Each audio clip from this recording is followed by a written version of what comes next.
Now, I don't know if you remember what happened at the Trenton Statehouse, if you heard about it, because it made some national news, and it certainly made a big splash in New Jersey when some Republican assemblymen refused to take part in a vaccine mandate.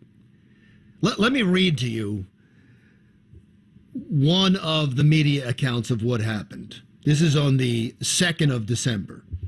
A chaotic scene unfolded in the assembly on Thursday as Republican members who refused to comply with the new vaccine mandate staged a sit-in in the assembly chambers, delaying the start of the first lame duck voting session by 2.5 hours before Assembly Speaker Craig Coughlin relented, gavelled in, and gave an angry speech. Well, with us right now is one of the leaders of that standoff, Brian Bergen, Assemblyman Brian Bergen. Thank you so much for joining us, Brian. It's good to talk to you again.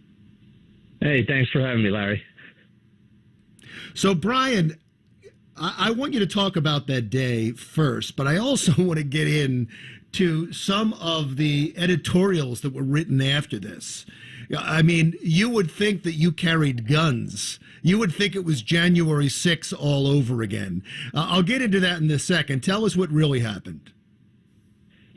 Yeah, well, so on that particular day, we were, as a Republican Party, acting out in defiance to a policy that we believe to be unconstitutional, but more importantly, wholly illogical.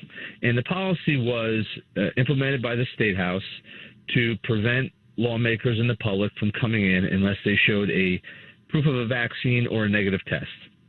And we saw, and I in particular saw that as a potential slippery slope to a future in the state of New Jersey where we would have mandates on restaurants and hotels and bars and gyms. And because we could not allow that type of policy to propagate through New Jersey, we took a stand that day. And we said we're not going to allow it to happen because, make no mistake, if we had complied with the policy that day, then without saying the words, we would be accepting the fact that that type of policy would be okay in those other places I just mentioned. So we came in. We refused. Let me pick up on that, Brian. Let me interrupt you for 1 second because what you're talking about right now is an extremely important point, and it's the reason I wanted to have you on. So I was going to save it to the end, but I want to hit that right now because you brought it up. You made this stand not for yourself, but because you believe that if this was allowed at the Statehouse, it was then going to spread throughout the state, that you would be giving permission for a vaccine mandate throughout the state. Is that correct? Yeah, that's exactly what I think would have happened, because then it would have been said, okay, it's okay here. It should now be done in other places. And we don't believe that that's the right thing to do. And what I said from the beginning, Larry, is that if they put a policy in place to protect public health that made sense and was not discriminatory, I would be the first one on board. And what I suggested was that we test everybody. You know, if we're concerned about, the new variant, we're concerned about the fact that COVID is up right now, then what we should do is test everybody before they come in the Statehouse. That's a common sense policy. It's not discriminatory in nature, and it protects public health. And I would be all for something like that.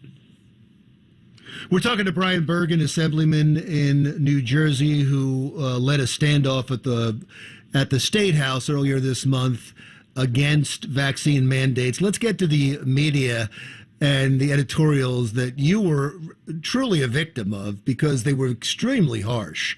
I want to talk first about what was written by the Gannett editorial board when they called you a liar, and they were the ones that compared what you did to the January 6th assault on the Capitol. Respond. Well, first of all, I was one of the first I might have been the first elected official in the state of New Jersey to condemn what happened on January 6th, which makes it pretty ironic. And second of all, we did nothing other than go to our seats in the chamber of the state assembly, which we were duly elected to be, and sit down. I mean, literally, That is all we did. And we just said that we have a right to be here and we're not going to leave.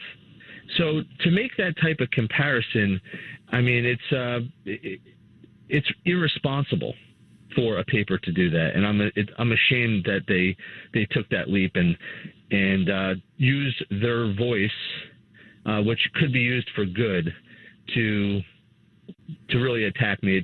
It wasn't good for me, but more importantly, it wasn't good for the public perception of what we're trying to do for them. They also called you a liar. That was the headline. They said you were lying, and I guess it was because you saw the state police show up and you thought they were there for you. Is that right?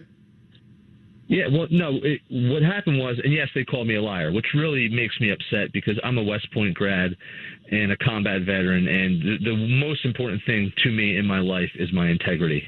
And I'm bound by that, duty, honor, country, and it's ingrained in my soul. So that really upset me. The reason why they called me a liar was because I put out a tweet. The National Guard came down to the Statehouse the day after the standoff that we had. And they were there unpacking stuff and setting up stuff at the Statehouse. So I put out a tweet that said, this represented the militarization of this COVID mandates at the Statehouse. It turns out that the National Guard was there to set up the testing site outside the entrance that would be available to lawmakers. But they were there to set up components of enforcing this mandate. And look, I didn't go down there and say, hey, guys, what are your exact orders to do today? I made some assumptions, and they're painting me as a liar for it. But it would have been interesting if the National Guard showed up to set up tents at a BLM rally or something else. They would have been taking the stance I took and said, whoa, you can't bring the National Guard in. What's happening here? But because of politics and their point of view, they chose to attack me, and it was wrong. So what is the next step? If you're trying to fight mandates throughout the state, and this was your first step, what is the next step? Well, we did something else on Monday, Larry, after we last spoke. On Monday, we had another legislative session, and a bunch of 7 of us went to the doors to make an attempt to get into the Statehouse again, and we refused to comply. But this time, instead of letting us get to our seats, the state police had orders to lock the doors and not let us in. So they actually physically locked us out of the Statehouse on Monday. We filed for a temporary restraining order, which ended up getting denied. I'm not a lawyer, so I don't understand the dynamics of that, but it was denied. So we participated in that session remotely through conference call, and we used the tools available to us to make the session difficult. And we spoke on different bills, and we made motions, all which were very appropriate and within the rules. And the session ended up taking quite a long time to get done. It did get done, and the people's business got done.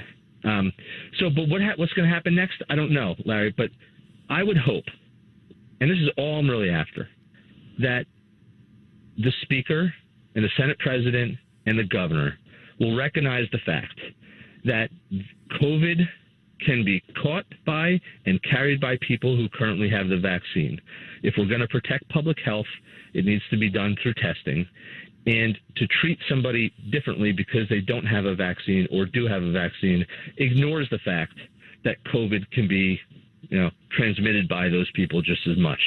So I have a feeling that after the 2 incidents that happened December 2nd and now on the 20th, that there will be some compromise in the state of New Jersey whereby testing is the option. And I really, truly hope that that's the case.